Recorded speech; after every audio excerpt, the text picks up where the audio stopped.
Il y a cette histoire étrange au début de la Bible, où Adam et Ève sont dans le jardin d'Éden et tout dans ce jardin est splendide. Chaque chose y est à sa place, sauf cet arbre dont Dieu leur interdit d'en manger le fruit, car il représente un danger mortel pour eux. C'est aussi simple que ça? Éviter de manger le fruit de cet arbre et tout ira bien? En effet, ça semble simple jusqu'à l'apparition du serpent dans ce jardin, qui se met à raconter une autre version de l'histoire. Il prétend que le fait de manger le fruit de cet arbre ne tuera pas les humains. Bien au contraire, ils deviendront comme Dieu. Adam et Ève l'ont cru et en ont mangé. Résultat, la plénitude qui se dégageait du jardin a littéralement laissé place au mal. Et la mort s'est invitée dans le monde parfait de Dieu. Au fait, pourquoi laisser ce serpent parlant dans le jardin? Enfin, c'est quand même un gros problème. Oui, c'est très bizarre. Le plus étrange est que la Bible ne mentionne pas pourquoi, ni comment ce truc a fait pour se retrouver là. Elle présente juste le serpent comme une créature en rébellion ouverte contre Dieu qui incite les autres à douter de la bonté de Dieu en les détournant vers la voie de la mort. Ainsi, peu importe ce que le serpent représente, il est la source du mal qui pervertit notre monde et nos vies encore aujourd'hui. Mais tout n'est pas perdu, car dans cette même histoire, Dieu fait à Adam et Ève cette promesse qui suscite énormément d'espoir. En disant que dans l'avenir, un fils d'Ève viendra. Ce gars va arriver, il va écraser la tête du serpent pour détruire le mal à sa racine, mais au cours de ce combat, le serpent lui mordra le talon. Donc, c'est une sorte de destruction mutuelle? Ouais, c'est cette belle promesse que Dieu fait, quoique très étrange. On n'en entend pas parler jusqu'au temps fort suivant de l'histoire, où Dieu sélectionne ce gars nommé Abraham et dit qu'à travers sa famille, la plénitude et la bénédiction seront restaurées à toutes les nations du monde. Et en retraçant cette lignée familiale, on tombe sur l'un des arrière-petits-fils d'Abraham, dénommé Juda. Il a reçu cette promesse qu'un roi issu de sa descendance sera établi sur le monde entier. Il instaurera la paix et l'harmonie, ainsi qu'une ère de prospérité qui verra une abondance de nourriture, de vin, de lait et de vignobles. Tout sera génial en somme. Et le tout premier roi de la lignée de Juda qu'on découvre est le roi David. C'est un héros. Il est sans doute celui qui doit écraser le serpent.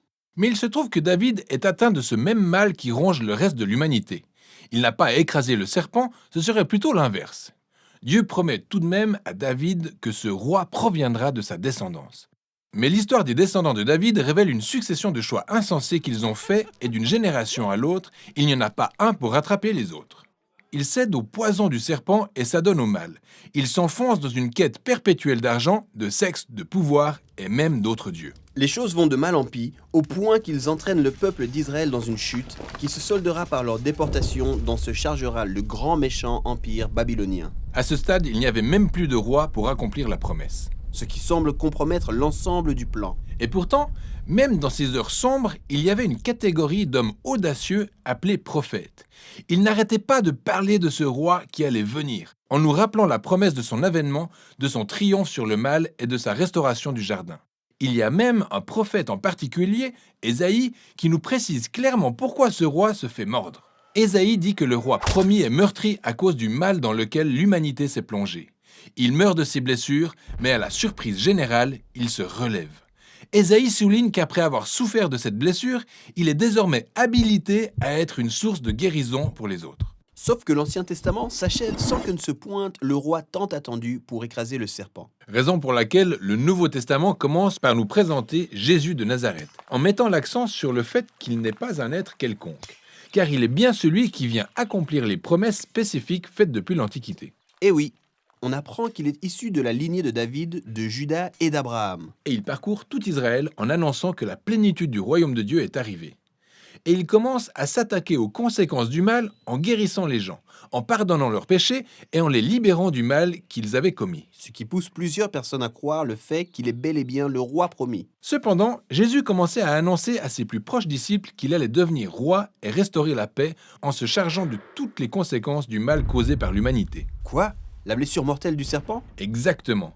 Ce qui laisse croire que le serpent a gagné. Cette histoire serait une véritable tragédie s'il n'y avait pas eu ce retournement de situation. Jésus ressuscite des morts. Et à présent, Jésus détient tout pouvoir sur le mal et sur la mort. D'où la suite du Nouveau Testament qui souligne que le pouvoir de Jésus sur le mal et la mort nous est désormais accessible et nous rend capables de vaincre les effets du mal dans nos vies. Cela dit, la mort et le mal continuent de sévir dans notre monde et autour de nous. C'est pourquoi l'histoire de la Bible s'achève sur la description du jour où Jésus reviendra pour parfaire son œuvre, en détruisant le serpent une bonne fois pour toutes et en restaurant ici-bas la plénitude du jardin.